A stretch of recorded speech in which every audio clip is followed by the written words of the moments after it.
Good afternoon, everyone. Hope you're well. Hope you had a lovely weekend and raring to go for this next week. I hope wherever you are in the world that the weather is better, not as cold, not as wet, not as miserable.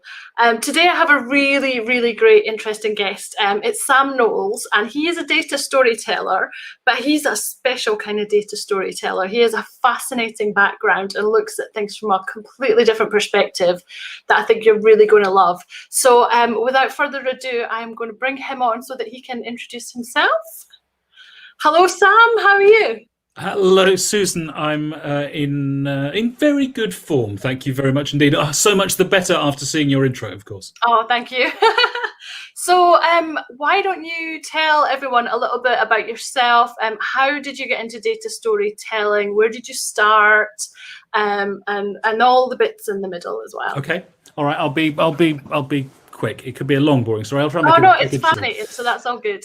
So when I was at school back in the middle 80s, I left school in 1985. When I was at school, I was badly taught mathematics. I couldn't do it. I was in, I think I was in a grammar school, state grammar school in Aylesbury in Buckinghamshire. And I think there were 5 math sets and I was in set 4. Yeah. There's a lovely, lovely guy, Mr. Uren, who taught us maths. He'd been at Bletchley. Right. And wow. There were, I mean, it was, what a missed opportunity, but there were more animal noises than algebra going on in our maths class. So what did I do? I then did the subjects for A-level and for my first degree that I could do, which as it happens were Latin and Greek and ancient history. So I became a classicist and I fell in love with story and storytelling and story structure. And, there wasn't much, and there was quite a lot of entertainment, I suppose, orgies and so on, but there wasn't much entertainment in terms of culture in Greece and Rome. But there was tragedy and epic poetry and comedy. And Aristotle wrote this very simple and thin book called The Poetics. And in the Poetics, when he talks about comedy, tragedy, and epic poetry, we get our 3-act story structure, the 3-act story structure that underpins every box set that you watch, every book that you read, every film, every Hollywood blockbuster fulfills the beginning, middle, and end, or as he called it, the thesis, the antithesis, and the synthesis, right? Yeah. So that's where the first codification of story and storytelling and story structure comes from, and it endures to this very day, to the episodes of The Crown or Bridgerton or whatever you're watching on Netflix at the moment or catching up on Ozark. Story and story structure is something that we use as human beings to navigate the world. So I became a storyteller. I went in the late 80s, early 90s into PR consultancy, and I worked in PR consultancy, and I was I suppose a natural born storyteller. I knew about structure and I knew about how to get people to pay attention. And I worked for corporates and for brands and for government departments. I worked for something that hasn't existed for a while called the Health Education Authority on a campaign. I remember I working on a campaign called the Drinkwise campaign. I remember that. Yeah, I remember. Well, the 90s? It was early 90s, and there was one extraordinary choice that the Health Education Authority made, which was to choose John Noakes, the former Blue Peter presenter, who was living mostly in a vat of all things alcoholic. I can say that now, dear John Noakes. They chose him to be the face of the Drinkwise campaign. It was a fun. Anyway, so I worked for a dozen years in consultancy, communications consultancy. And working with all sorts of different clients. And around the turn of the millennium, I suffered from what a girlfriend of mine jokingly called PMT, or pre-millennial tension, right? So I thought there had to be more to life. I was working for 11 variants of Flora and Barbie. Those are my clients who thought there were 11 variants of. So I thought there had to be more to life. Yeah, that's a lot. It is. Low salt, buttery. No, you don't want to know them all. No, I'm trying to think, and I can't get past about 5. I don't think. Yeah, there were 11. There were 11, but I was working anyway. So I thought there has to be more to life. So I went to go and see a career psychologist in the recently privatized Vocational Guidance Association, and she said to me, "Oh, you're interesting. You've done these psychological tests, these psychometric tests. You're really interested in psychology and human motivation and behavior." I said, "Well, yes, I suppose I am." She said, "I think you should retrain as a psychologist." So I can sometimes be quite literal. And I thought, yeah, I'll do that. That sounds good. It'll get me out of all of this vat of flora. Lovely though it was, mortgages though they were paid, I didn't want to carry on doing that. So I thought, okay, I'll go back to school. I'll go back to university. I'll retrain to be a psychologist. And I didn't know what sort I was going to become. But I thought, well, I've lived off a property bubble in the 90s. I could sell, and I'd moved out of London. Where shall I go? Where will I learn about psychology? And it transpired I didn't need to go and do a full degree again. I could do a master's. Good start. And there were 3 brilliant places to do it. One was in Durham, and I lived in Lewes, East Sussex, where I still live to this day. That was a bit of a way away. One was in Bristol, and one was 4 miles up a cycle path. I can see the cycle path out of my spare bedroom window today at the University of Sussex, which now boasts the biggest psychology department in the country. And so I applied, and I got on the course. And bear in mind, I'd left a decent, really decent 6-figure salary, West End agency. I was, everyone said I was brave. I think what they meant was mad. What are you doing? And I walked into my first class in my psychology masters. Guess what it was? It was a statistics lecture. And I thought, hang on, this wasn't supposed to happen. But fortunately, I had 2 brilliant stats teachers. One's a guy called Andy Field, who's, in fact, they're both still up the road 20 years on. He's written really great books about stats for psychologists.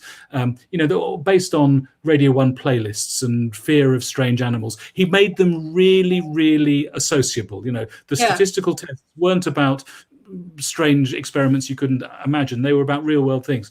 And the other one was a guy called Graham Hull. Graham was brilliant because he did loads of work for the Transport Research Laboratory, now defunct, in Reading. And they looked at car crashes, and he was a biker and motorbike crashes. So they were able to bring it to life. And they taught me that statistics, and proper mathematicians tell me that statistics is not mathematics. It's just correlation. Right. It's correlation with a it's not much more than that. Anyway, but I soon learned that I had a new language. So I had some useless languages like Latin and Greek and Sanskrit, which were great for a degree, but not bad for a crossword puzzle, but not much use beyond. But they'd given me this appreciation of story and story structure and storytelling and how to spin a yarn. But I then had this new skill set of multivariate analysis of variance and t-tests and chi-squareds and all of the statistical tests that I learned how to use. And I stayed on. I did a doctorate in experimental psychology. I got 237 students I tested over the course of 3 years. Half of them I got drunk, half of them I didn't. And I was looking at why do we binge drink and why do we fail to learn from binge drinking, and it hadn't.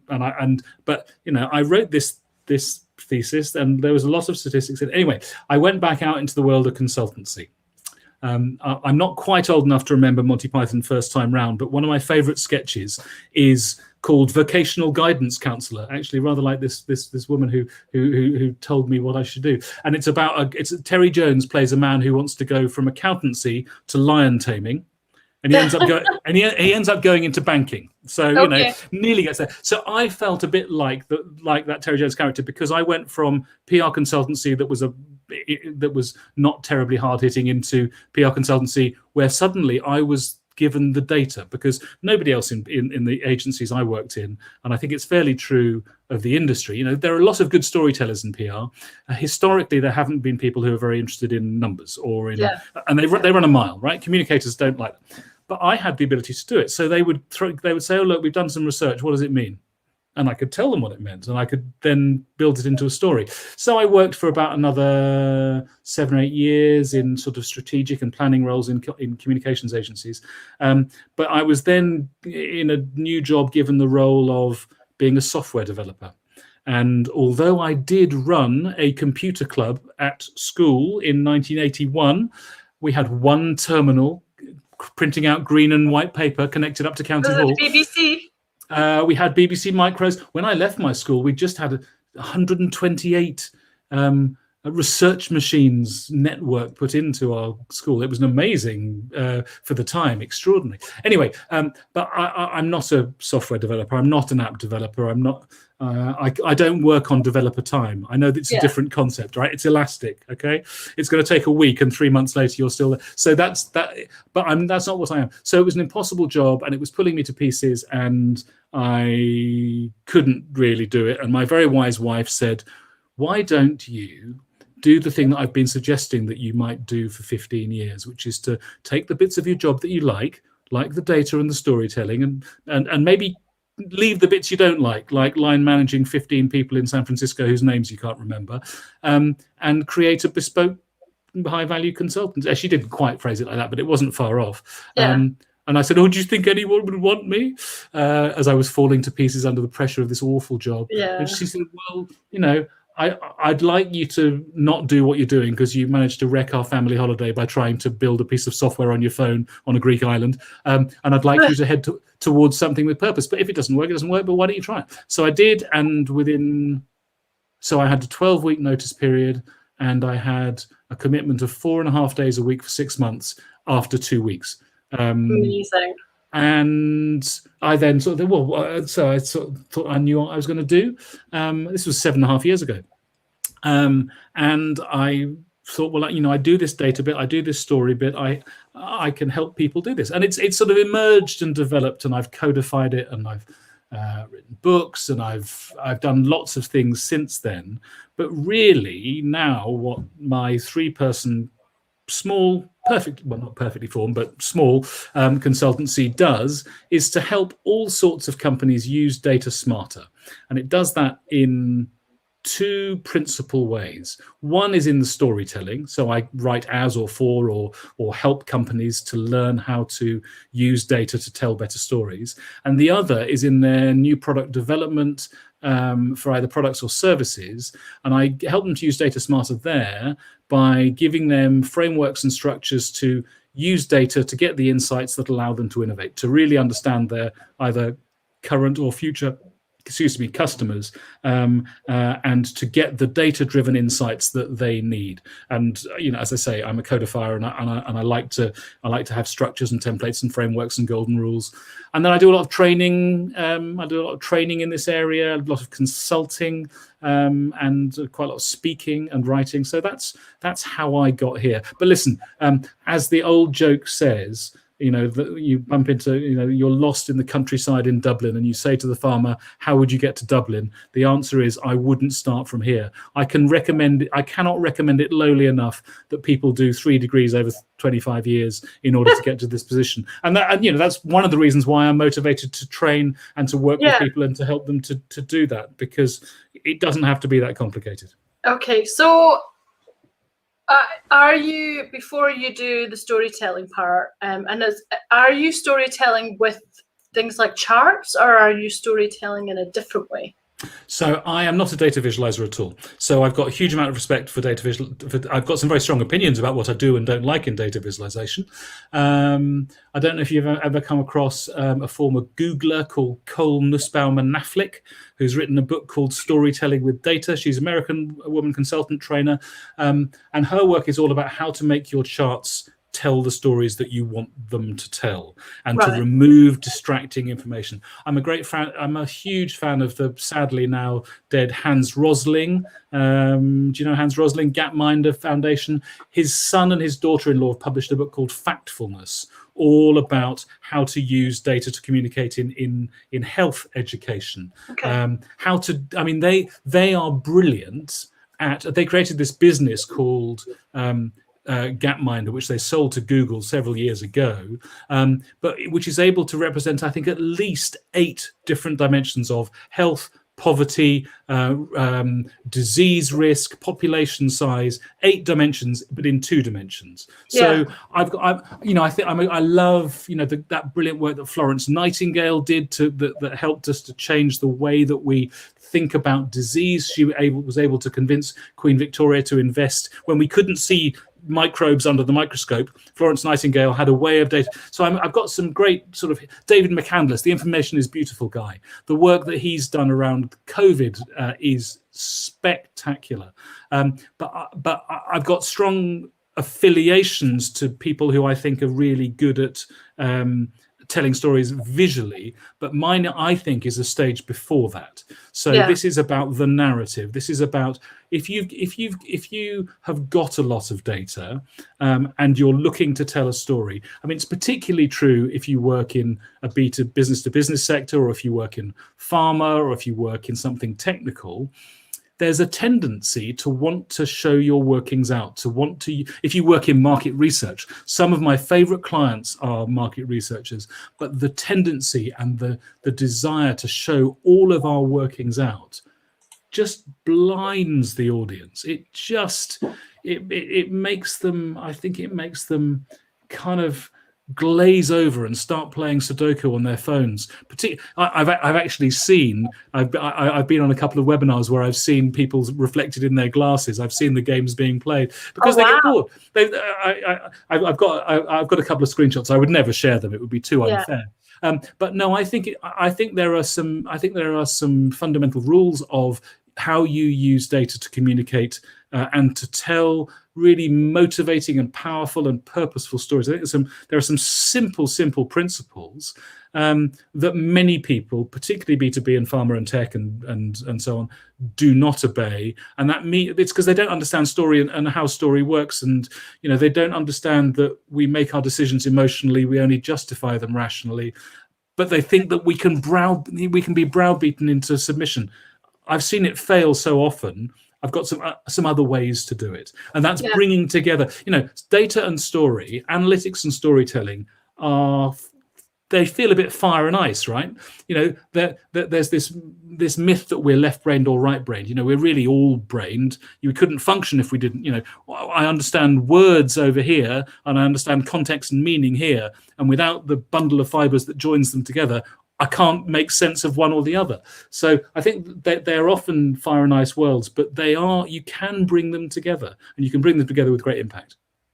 So what does a good data story, consist of?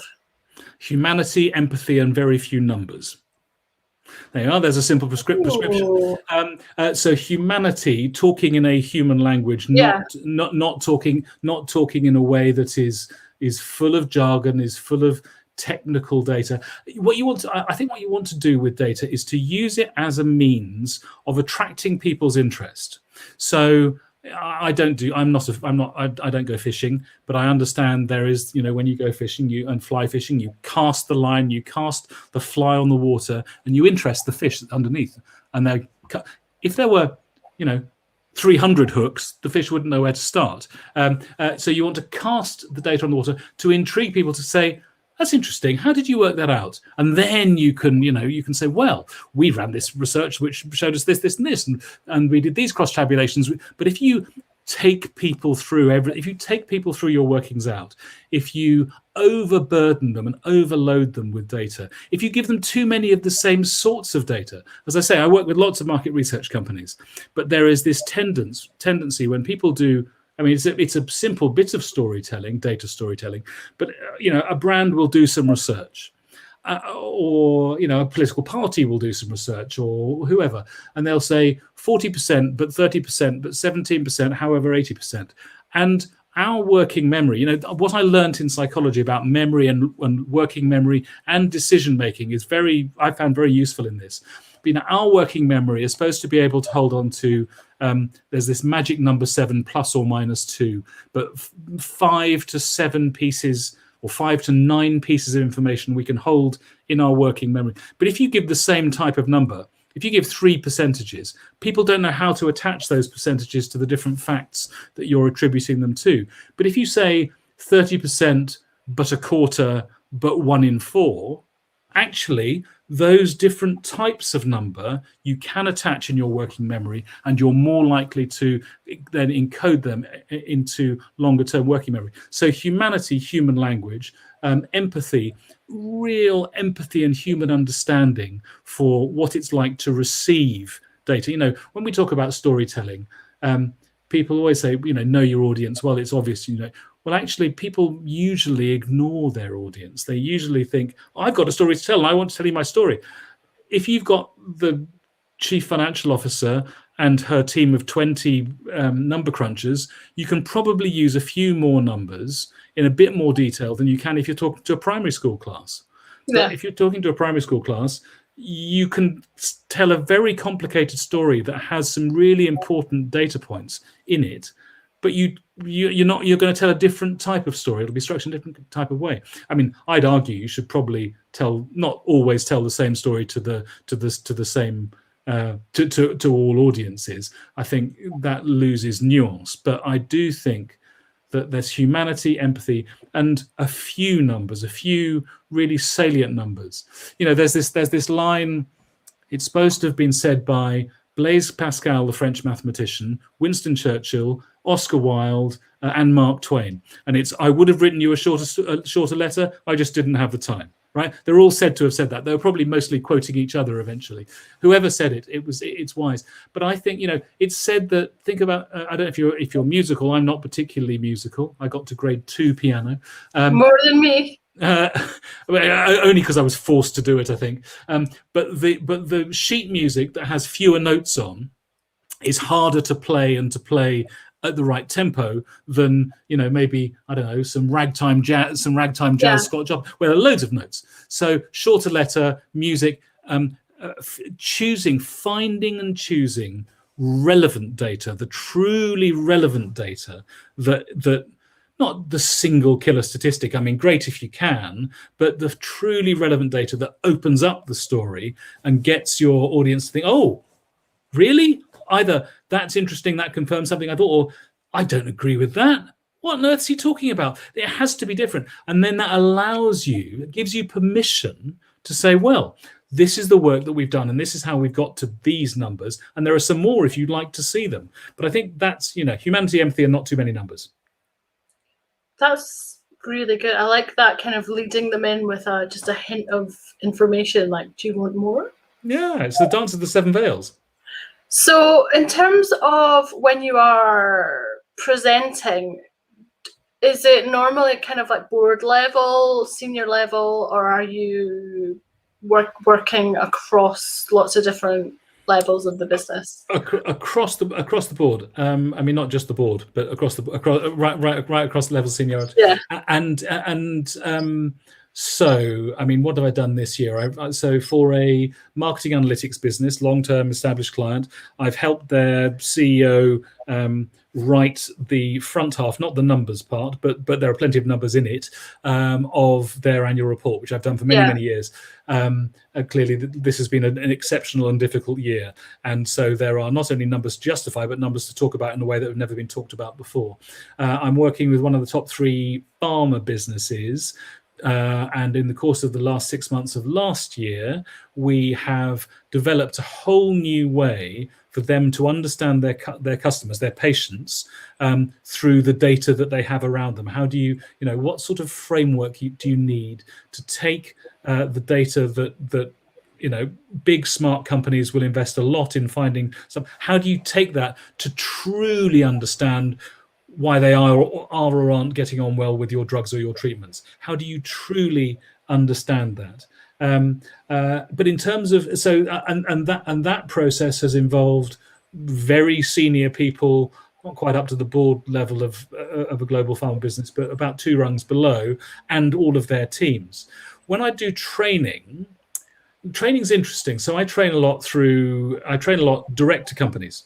So I've done work with Sky TV. I trained the global audit function for one of the biggest consumer packaged goods businesses.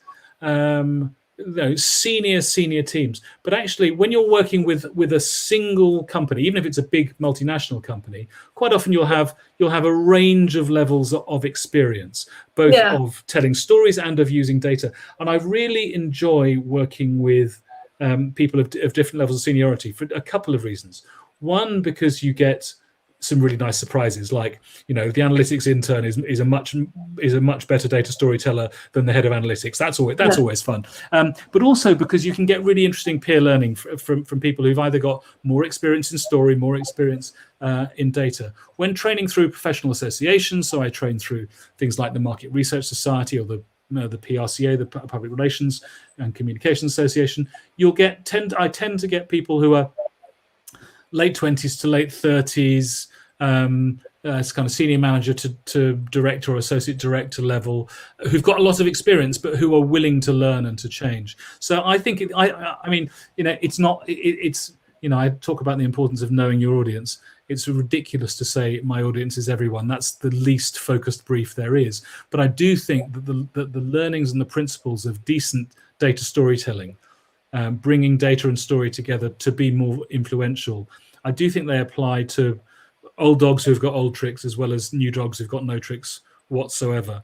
I can't necessarily predict who's going to be most willing to accept that message, but sometimes there's a stubbornness of people we've always done it this way. But actually, if you say, and how did that 162 slide data dump go down? Did anyone listen? Oh no, not really. Well, we've got another way. You know, I'll give people, you know, particularly in the research and analytics space. I think it's really interesting to get to set rules. Like, you know, you've got to go and give a half-hour feedback on your quarterly brand health check. Limit yourself to 20 slides.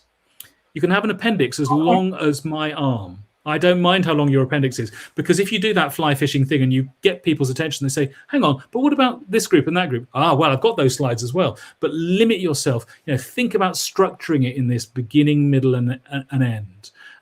Think about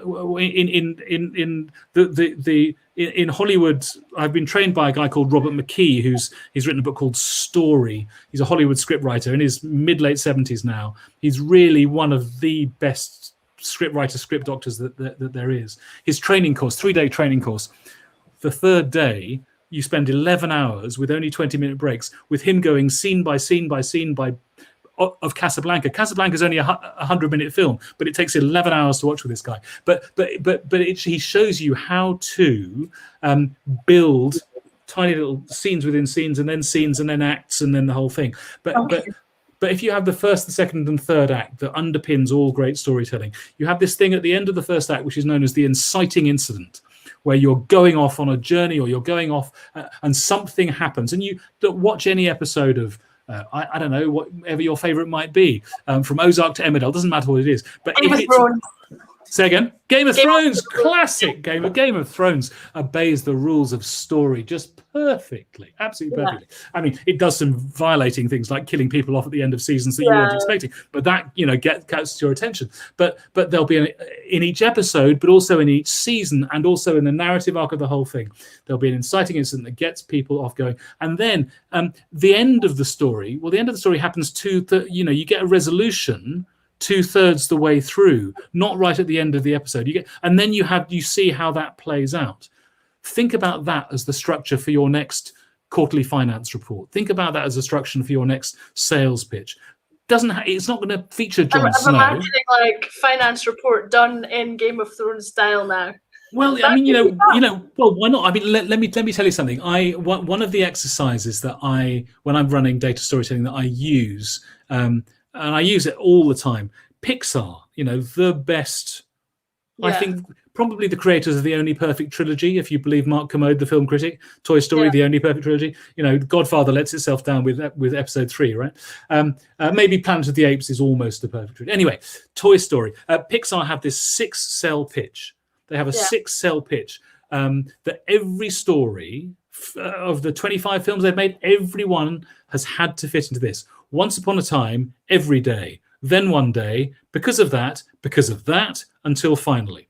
Now, I use this as a training vehicle, and people love it. Partly because they can, you know, on their presentations, they can have a picture of Lightning McQueen or the character from Soul or whoever they want to have.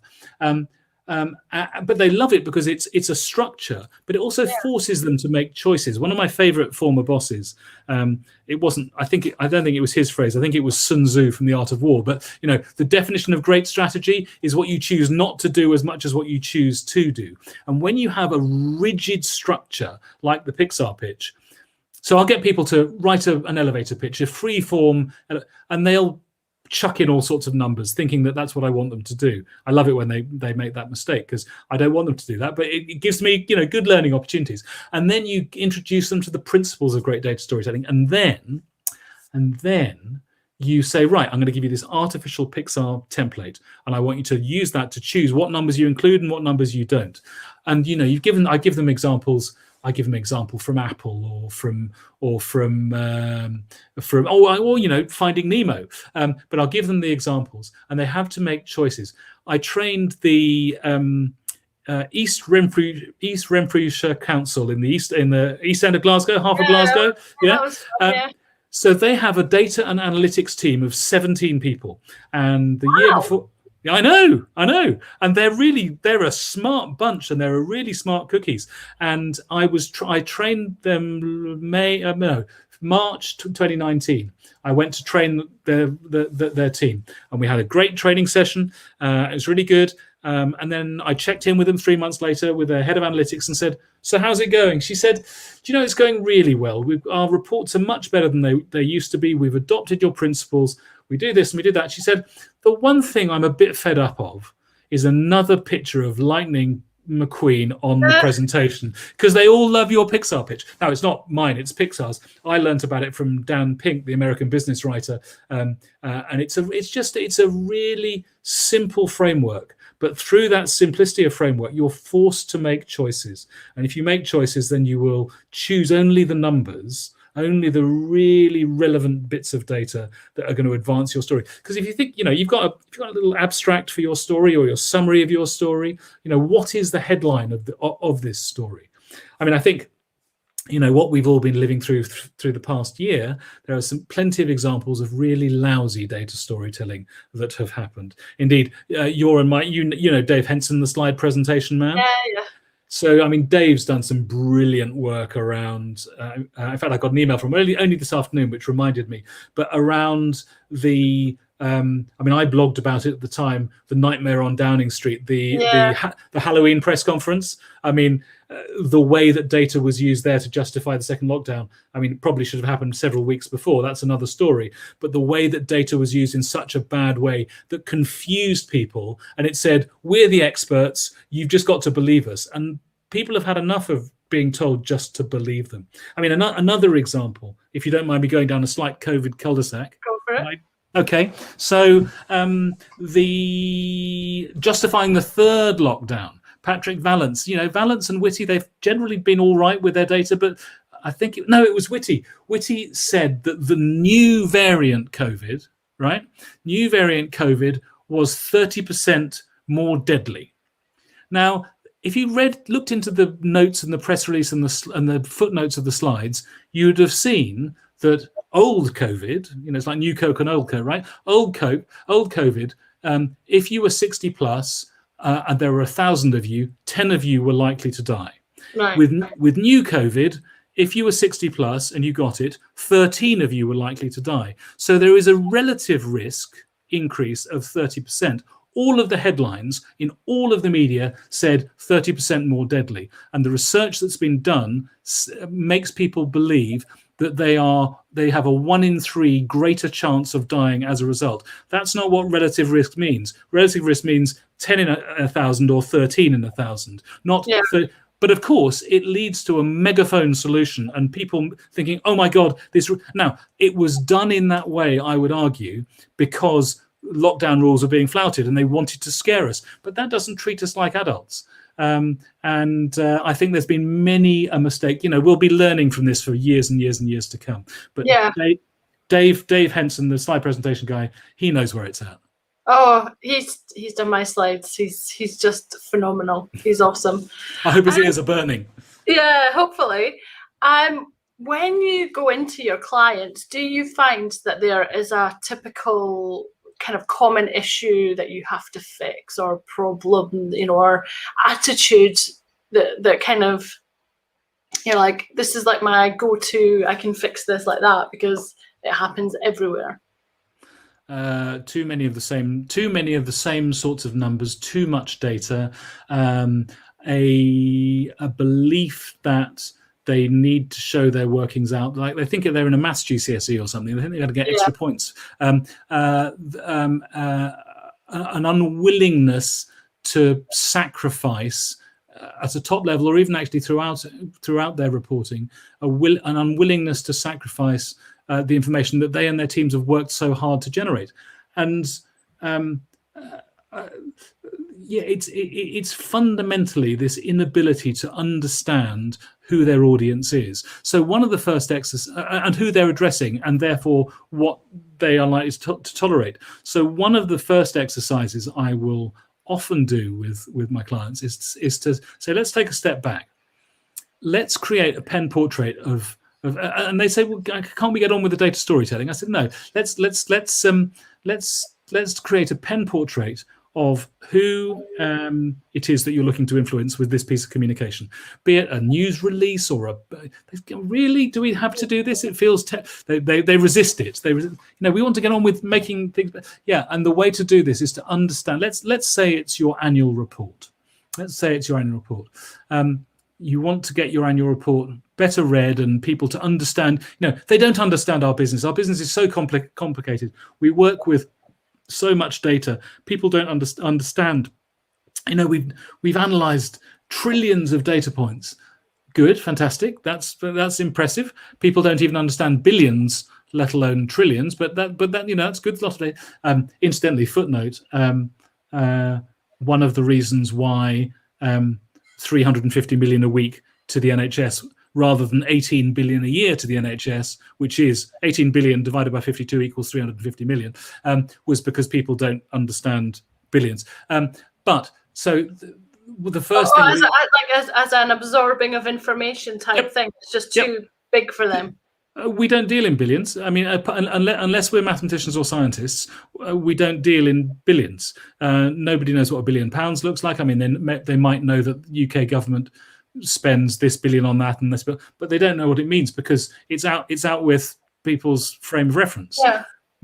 So 350 million a week happened to be, as Cummings would tell you, happened to be the size of a Mexican lottery win about 2 weeks before we put it on. So, but you could imagine what that 350 million a week. God, that's a lot of money a week. 18 billion a year probably would have fallen on deaf ears relatively. But that's another story. But no, the pen portrait exercise is a really good one because it forces them to think, who are we talking to?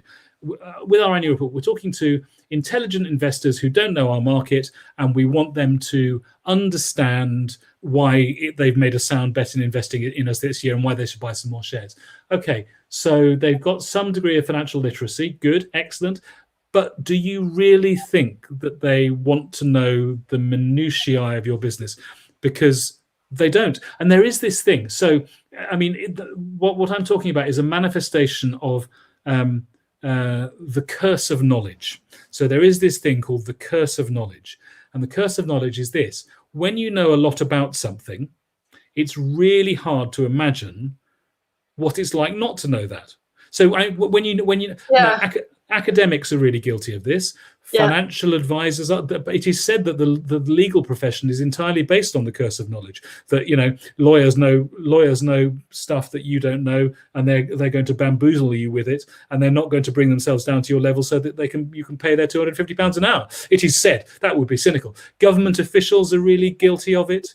Generally, not all departments. Government officials are guilty, and academics and scientists. I mean, so the curse of knowledge. Being unable to imagine what it's like not to know what you know is, I think, the most common affliction of poor data storytellers, because it's psychologically it's really difficult. I mean, once you understand the curse of knowledge, then you're on your way to being empathetic and using numbers, I think, in a more human way.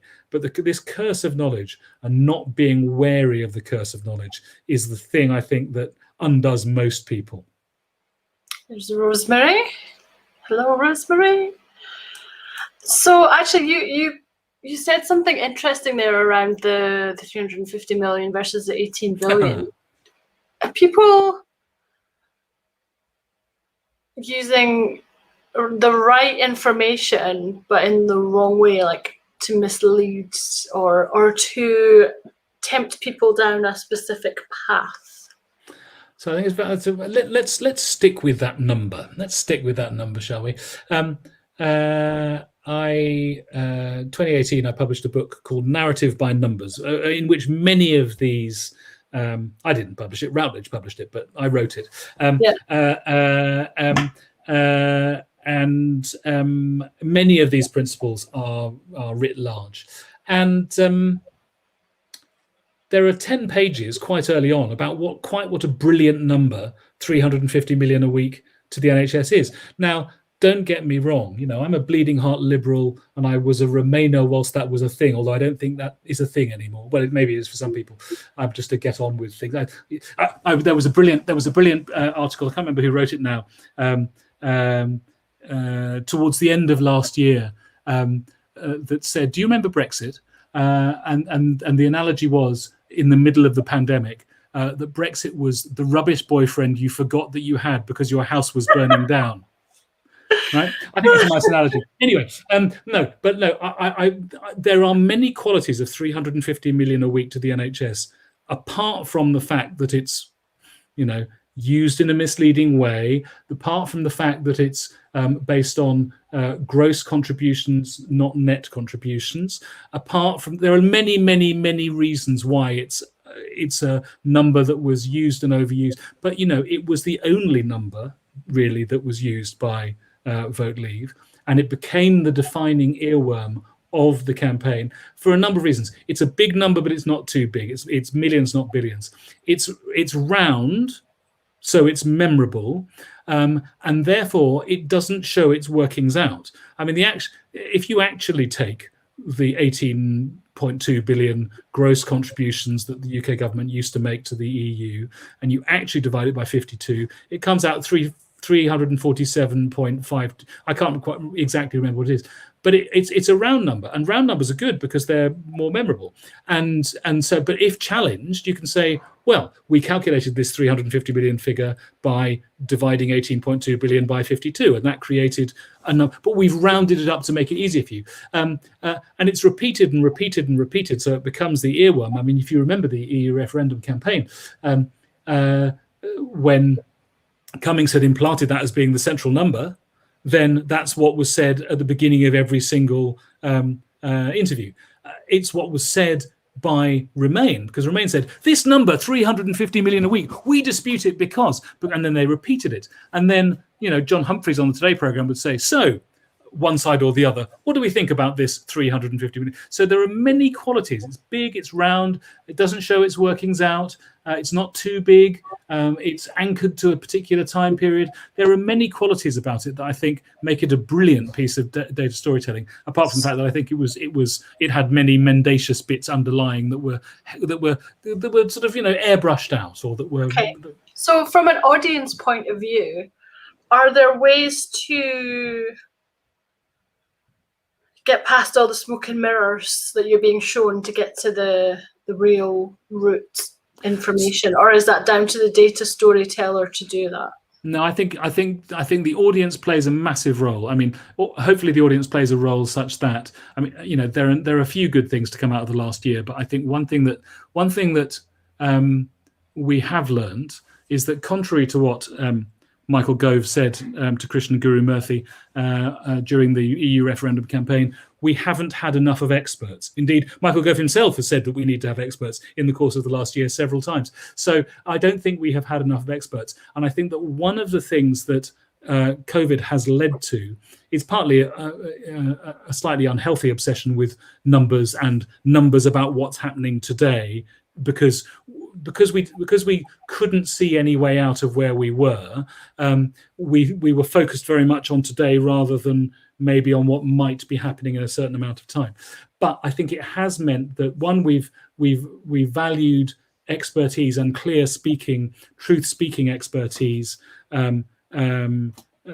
political free expertise. We've valued that more. There's a guy who I think has had possibly the best pandemic. He's a guy called Professor Sir David Spiegelhalter, and he runs something. It's a great name, isn't it? He runs something called the Winton Centre for Communicating Risk at the University of Cambridge. But he was one of the guys who was responsible for setting up a Radio 4 programme on BBC in the UK called More or Less, presented by Tim Harford, who is the FT's undercover economist. And it's been going for about 15 years. And Spiegelhalter, just questions, when data is being used badly or wrongly, he puts it right. He sits on Sage as well, which is helpful. But I think your question is what role does the audience play? I think the audience plays the role of wanting to be.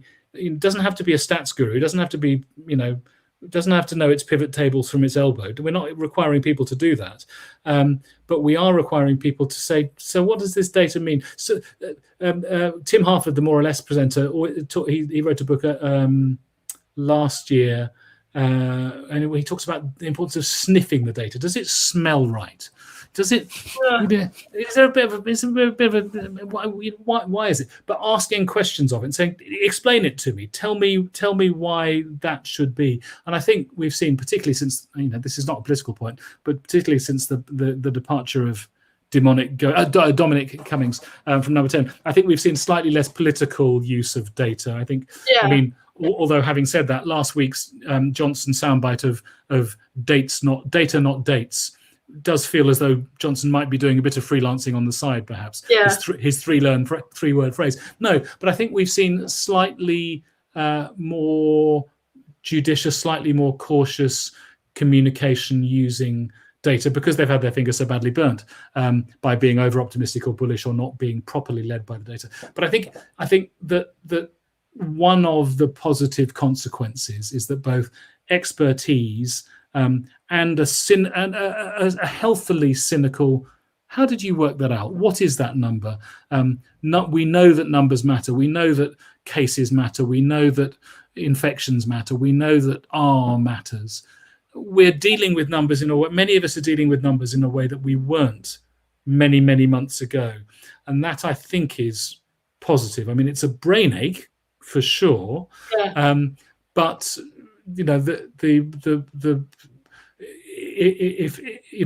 I think there are authorities that we can trust. I think there still are authorities that we can trust. I think the Office of National Statistics could do more to help, but it's done a huge amount to help. And their coronavirus data and their coronavirus beta on making things even simpler in terms of data visualization and in terms of numbers have really helped. Many people, though, don't want to know and don't want to engage and will never want to engage. And I understand and appreciate that. But I do think that there is a trend to getting to know and understand things better. We were talking before we came on. I mentioned to you that Starling Bank are recruiting for data storytellers. Somebody told me the other day, which is great. And it is a phrase that I think people are beginning to use more. I mean, some people something that's been around, I think, a lot more in the last 12 months. But you've been doing it for a lot longer than that. So it's been around for a long, long time, hundreds of years. But it has. I mean, I see a comment from Regenda, obviously apart from my own book, can I list out other resources? What I can easily do, Susan, is I've got a load of resources that I can send you. And if you can share those via your LinkedIn channel. Or if you want to put them in this chat after the event as well, that'll still be alive. Okay, I'll do that. Yeah.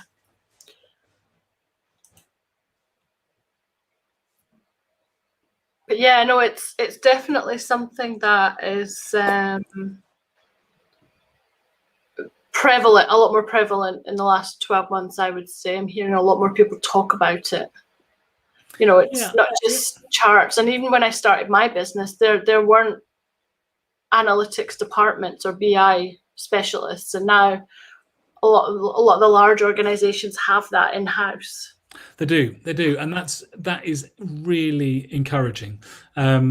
I think that, I mean, I would always, and I'm not talking specifically about my type of advice. I'm not being completely self-serving, promise, but I do think that analytics departments do need to have analytics and econometrics departments and insight departments. I think it helps that they have an external view on what they do.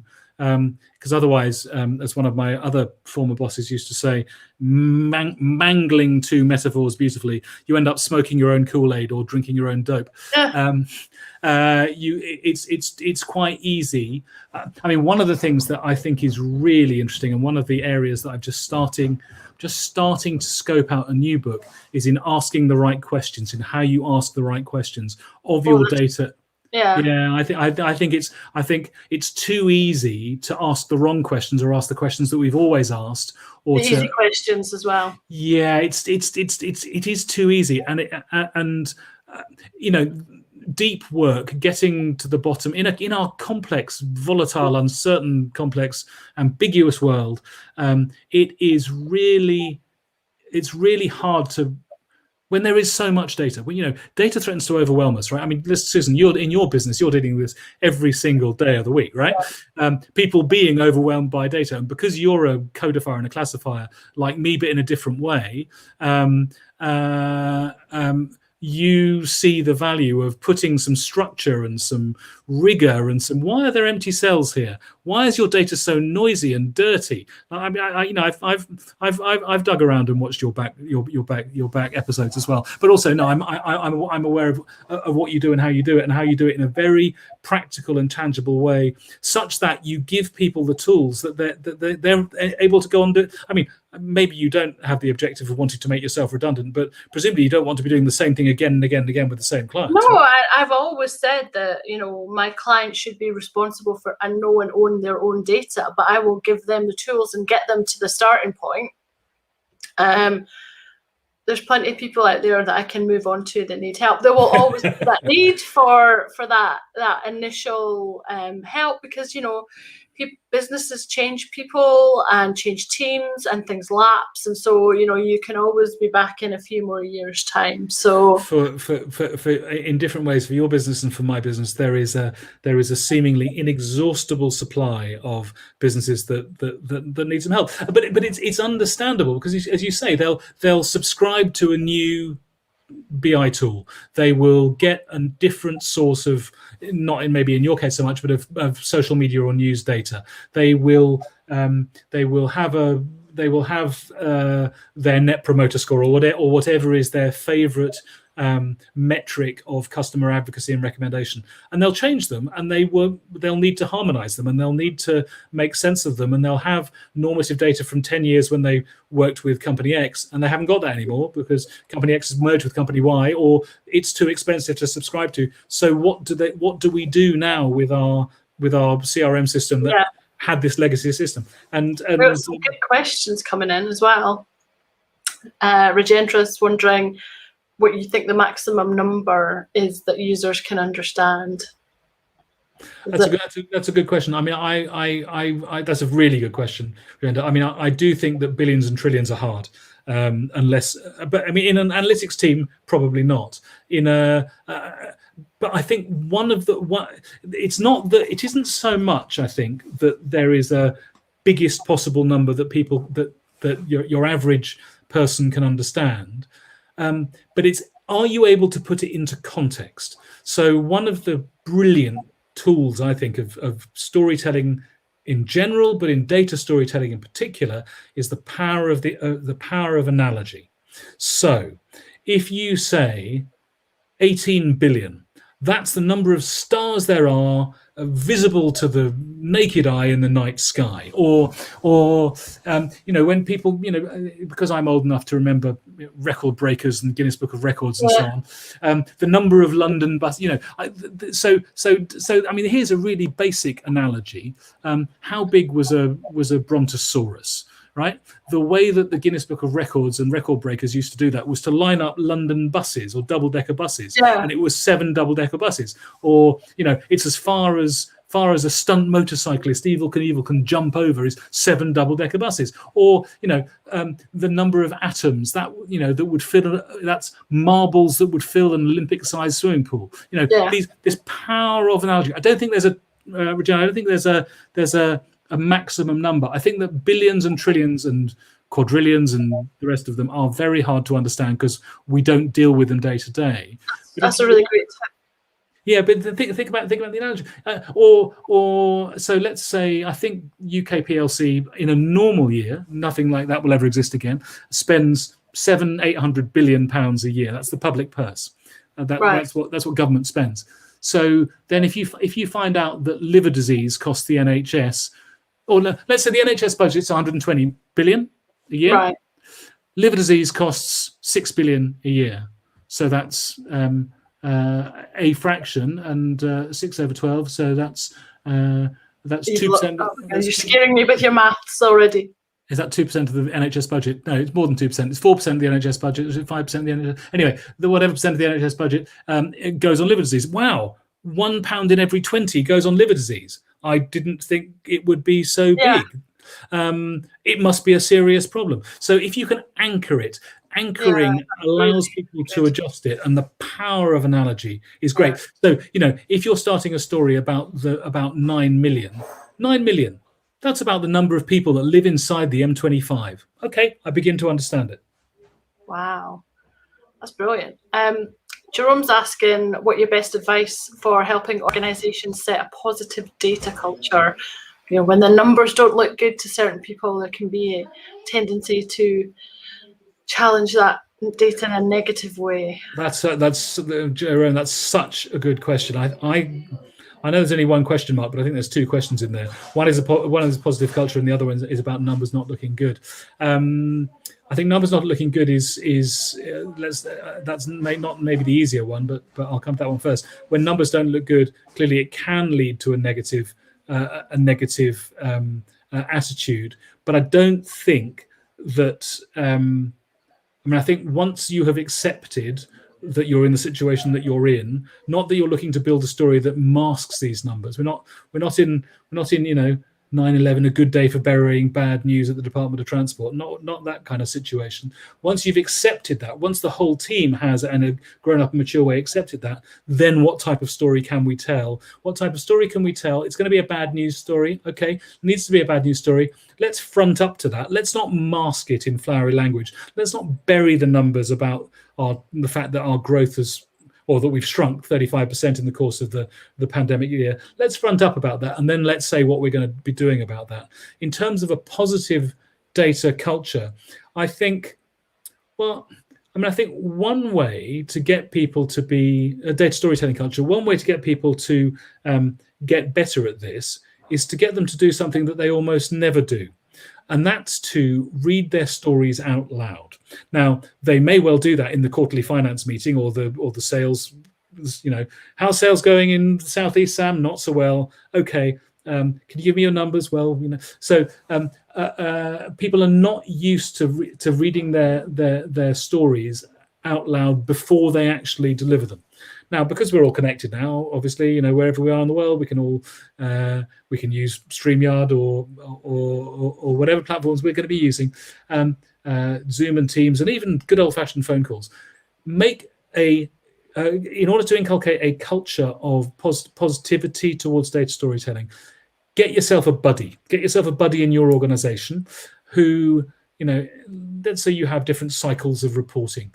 You know, one's got a quarterly, one's got a monthly report where they need to say, look, do you mind just giving me 5 minutes of your time so I can tell you what the beginning of my story is, my elevator pitch of my story or the beginning of my story is. And when it comes to your turn, I'll do the same for you. And I always encourage people inside same organization, different organizations, to do that. You can do that with, you know, your friends and loved ones and family and the rest of it. Yeah.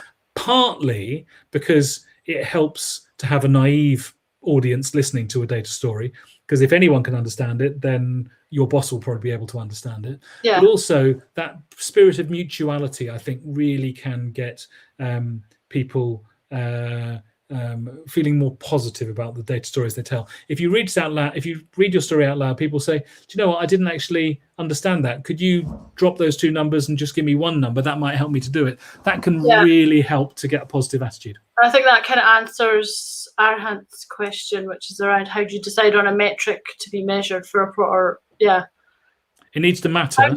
It needs to matter. It needs to be a meaningful metric that matters, and it mustn't be a vanity metric, I would say. It needs to be connected to business performance. Brilliant. That's great. Thanks. Well, that is the top of the hour. It's gone in really quick. Thank you so much. And we'll pop some resources in the chat for this event afterwards. And Sam, just tell us again what your books are. So the first book from 2018 is called Narrative by Numbers, very discoverable at narrativebynumbers.com. The sequel, the edge of the seat sequel, difficult second book, was it?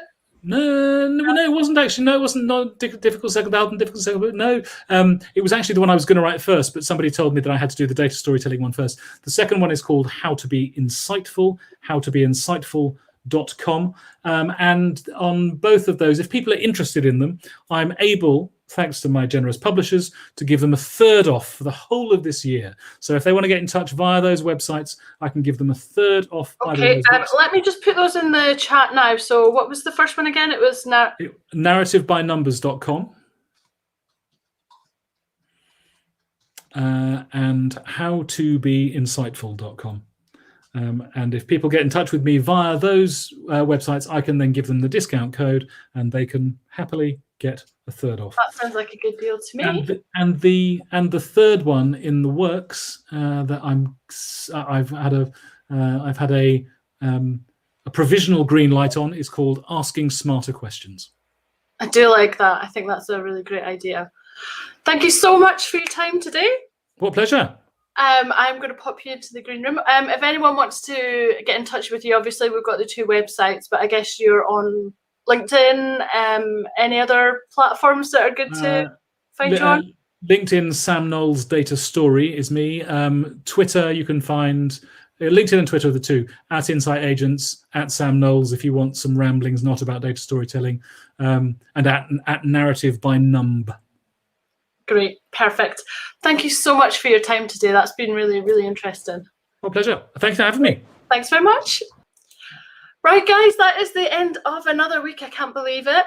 Next week, I have Mark Raffin from Canada all the way here to talk about various different things, including running a business. He's got his Negotiations Ninja podcast, which does really well.